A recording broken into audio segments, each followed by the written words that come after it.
Self-love versus self-care. I used to think that self-love was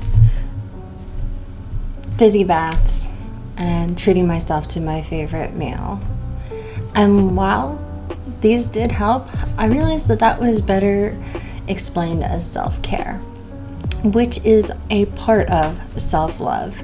But self-love is more than just acts of love. Self-love is having accountability for the parts of yourself that you don't like.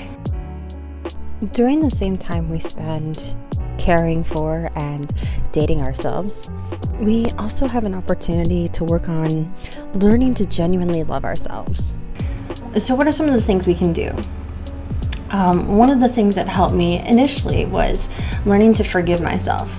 Now, I can already hear my good friend correcting me, and we'll get to that in just a moment here. But I learned, addressing yourself, say, self, I forgive you for, and maybe it was a mistake you made or the thing that you weren't very good at, and that's okay. Learning involves doing things that you're not going to be great at, and while I thought it was something that involved forgiveness, it was later brought to my attention of, hey, well, why do you need to forgive yourself? You didn't do anything wrong. You see, the thing is, you don't know what you don't know.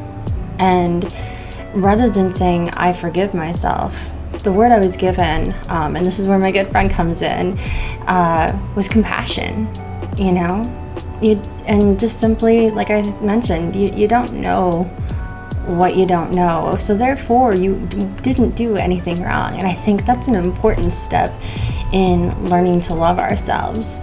And so to be a bit gentle on ourselves, but at the same time, with that accountability, maybe you'll need that kick in the butt. One of the ways that I have found that helps me be accountable is writing down 3 daily, or not really daily, but working on daily goals. I would recommend daily and working your way up to it.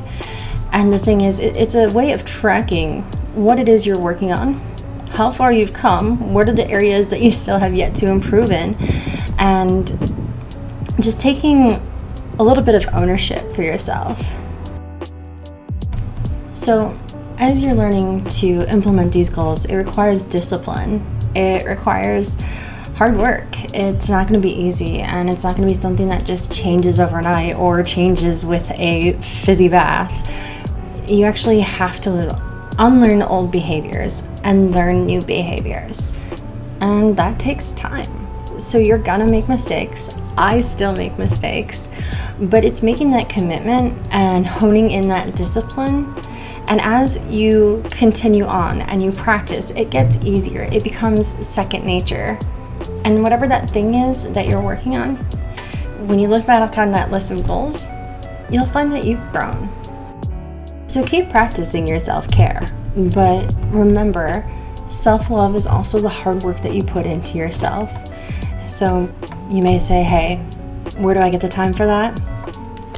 Get yourself a book, one that clicks with you. I'm suggesting like a non-fictional self-help or a memoir, some story of somebody's growth or knowledge, and take it to the baths with you. Don't drop it in the bath though. That wouldn't be good. And so, while self-care is a great beginning to self-love, remember, it's going to be hard, and you're going to make mistakes, and you're going to be inconsistent. But with time, you'll get better. So enjoy that bath and enjoy your growth.